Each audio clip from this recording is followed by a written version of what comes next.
فلا أقسم بمواقع النجوم وإنه لقسم لو تعلمون عظيم إنه لقرآن كريم في كتاب مكنون لا يمسه إلا المطهرون تنزيل من رب العالمين.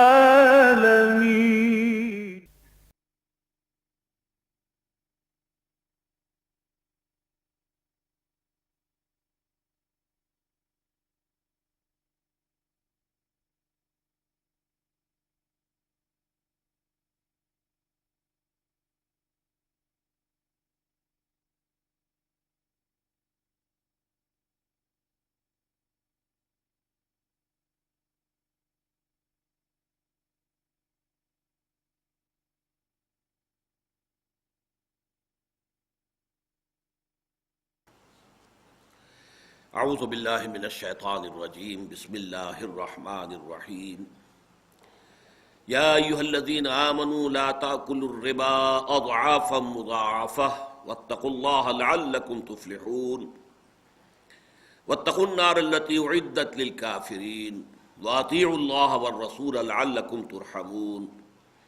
وسارعوا الى مغفرۃ من ربکم وجنۃ عرضها السماوات والارض اعدت للمتقین صدق اللہ العظیم.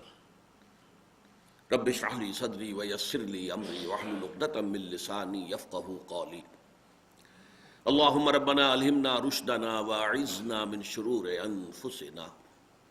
اللہم ارنا الحق حقا وارزقنا اتباعہ وارنا الباطل باطلا وارزقنا اجتنابہ. اللہم وفقنا لما تحب وترضى وتقبل منا فإنك خیر المتقبلین. آمین یا رب العالمین. یا ایہا الذین آمنوا لا تأکلوا الربا اضعافا مضاعفہ. اے ایمان کے دعوے دارو، اے ایمان والو، مت کھاؤ سود، دگنے پر چوگنا، دونے پر دونا. واتقوا اللہ لعلکم تفلحون، اور اللہ کا تقوی اختیار کرو تاکہ تم فلاح پاؤ. واتقوا النار التی اعدت للکافرین، اور بچو اس آگ سے کہ جس کو تیار کیا گیا ہے کفار کے لیے. واطیعوا اللہ والرسول لعلکم ترحمون، اور اطاعت کرو اللہ کی اور اس کے رسول کی تاکہ تم پر رحم کیا جائے. وسارعوا الی مغفرۃ من ربکم، اور دوڑو اور ایک دوسرے سے آگے نکلنے کی کوشش کرو اپنے رب کی مغفرت کے حصول میں. وجنۃ، اور اس جنت کو حاصل کرنے میں، عرضها السماوات والارض، جس کی چوڑائی آسمانوں اور زمین جتنی ہے، یا جس کی قیمت آسمانوں اور زمین جتنی ہے. اعدت للمتقین، جو تیار کی گئی ہے ان لوگوں کے لیے کہ جو اللہ سے ڈرنے والے اور اس کے احکام پر عمل کرنے والے ہوں. اس سورہ مبارکہ میں جو یہ سود کی حرمت کے لیے یا سود کی ممانعت کے لیے آیت وارد ہوئی ہے، اس کا سلسلہ کلام اور ربط کلام تو اکثر مفسرین کے نزدیک یہ ہے کہ جو حادثہ فاجعہ ہوا تھا غزوہ احد میں، کہ حضور نے صلی اللہ علیہ وسلم جن 50 تیر اندازوں کو ایک درے پر مقرر کر دیا تھا، اس تاکید کے ساتھ یہاں سے ہرگز مت ہلنا. خواہ ہم سب ہلاک ہو جائیں اور تم دیکھو کہ ہمارے گوشت کو پرندے نوچ نوچ کر کھا رہے ہیں، تب بھی تمہیں یہاں سے نہیں ہلنا ہے. لیکن یہ کہ جب اللہ تعالیٰ نے پہلے ہی حلے میں، پہلے ہی وہلے میں اہل ایمان کو فتح دے دی، جیسا کہ آگے ذکر آئے گا چل کر کہ اللہ کا جو وعدہ تھا اللہ نے فوراً پورا کر دیا. اور کفار کے حالانکہ وہ 4 گنا تھے تعداد میں اور بڑا ساز و سامان لے کر آئے تھے، بڑے تنتنے کے ساتھ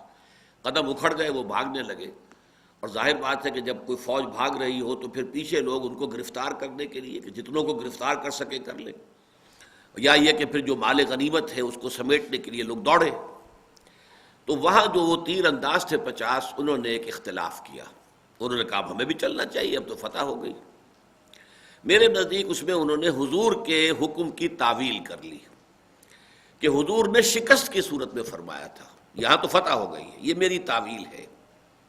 اس لیے کہ میں سمجھتا ہوں کہ وہ مومنین صادقین تھے، منافق نہیں تھے، تو ان سے خطا تو ہو سکتی ہے، مومن صادق سے اجتہادی غلطی ہو سکتی ہے، لیکن صریح طور پر حضور کے کسی حکم کی نافرمانی، اور وہ بھی کسی ایک آدھ سے ہو جائے تو اور بات ہے،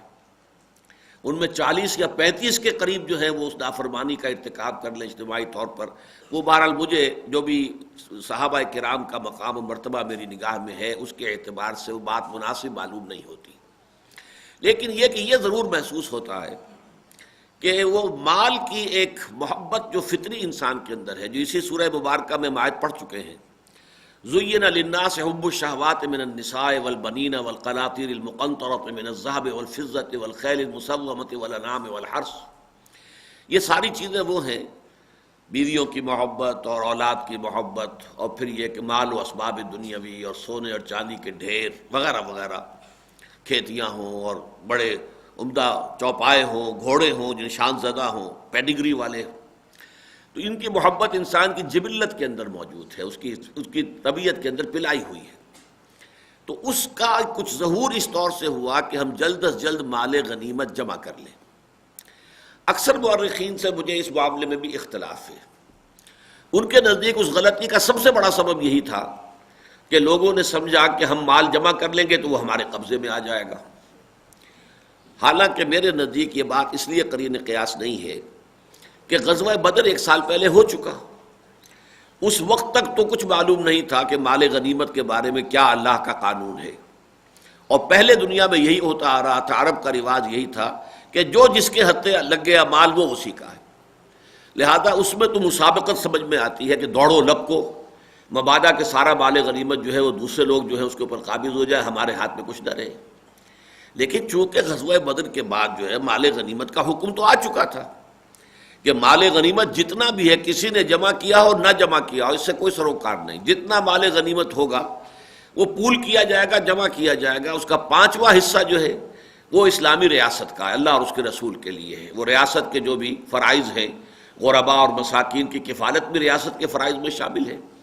اور اللہ کے رسول صلی اللہ علیہ وسلم ان کے اہل و عیال کا نفقات جو ہے، نفقات وہ بھی ظاہر بات ہے کہ اب ریاست ہی کے ذمے تھے، تو وہ خمس جو ہے وہ تو اس کے لیے، باقی 4 حصے جو ہے وہ برابر برابر تقسیم کیے جائیں گے، خواہ کسی نے بہت سا مال غنیمت جمع کیا اور کسی نے کچھ بھی نہیں کیا، لیکن وہ سب کے سب برابر حصے دار ہوں گے، جو سواری والے ہوں گے انہیں دوہرا حصہ ملے گا، اور جو پیدل ہوں گے انہیں اکیلا ملے گا، اس لیے کہ سواری جو لے کر آتا تھا، گھوڑا لے کر آیا ہے یا اونٹ لے کر آیا ہے، تو اس کا جو راشن ہے وہ اسی کے اپنے ذمے ہوتا تھا، یہ سپلائی لائنز جو آج کل کی ماڈرن آرمیز میں ہوتی ہیں ان کا تو کوئی سوال نہیں تھا کہ راشن بھی چلا آ رہا ہے، ہر چیز جو ہے اس کی سپلائی لائنز لگی ہوئی ہے، وہاں تو یہ ہے کہ جو گھڑ سوار ہے وہ اپنے گھوڑے کی دیکھ بھال خود کر رہا ہے، اس کے لیے چارہ وغیرہ جو ہے خود فراہم کر رہا ہے، اور جو اونٹ پر سوار ہے وہ بھی اسی طرح کر رہا ہے، تو جو سوار جو تھے ان کا دوہرا حصہ، اور جو پیدل ہوتے تھے پیادے ان کا اکیلا حصہ،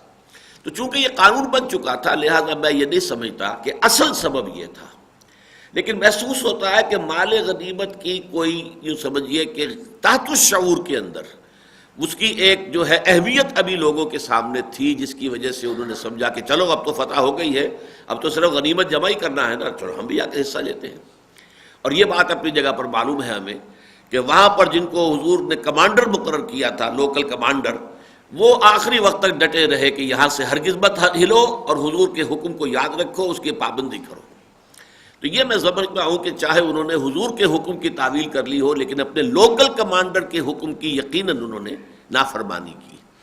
بہرحال اس کی ایک سزا ہے جو بہت بڑی سزا کی شکل میں مسلمانوں کو ملی ہے، تو چونکہ کچھ نہ کچھ تحت الشعور میں مال کی محبت کا حصہ میں سمجھتا ہوں کہ امکانی طور پر شامل تھا اس واعدے میں، لہذا یہاں پر اس مال کی محبت کو اب دل سے نکالنے کے لیے جو اصلاحی اقدامات ہیں، مال کی محبت کو دل سے کھرچنے کے لیے سب سے بڑی چیز زکوٰۃ ہے۔ اب یہ کہ زکوٰۃ کے مقادیر کب معین ہوئے، کب وہ اس کا آغاز کیا گیا، وہ ہمیں یقین کے ساتھ معلوم نہیں ہے، آیا اس وقت تک زکوٰۃ کے پورے احکام آ چکے تھے یا نہیں آ چکے تھے۔ ایک یہ ہے انفاق کی البتہ جو ہے بڑے شد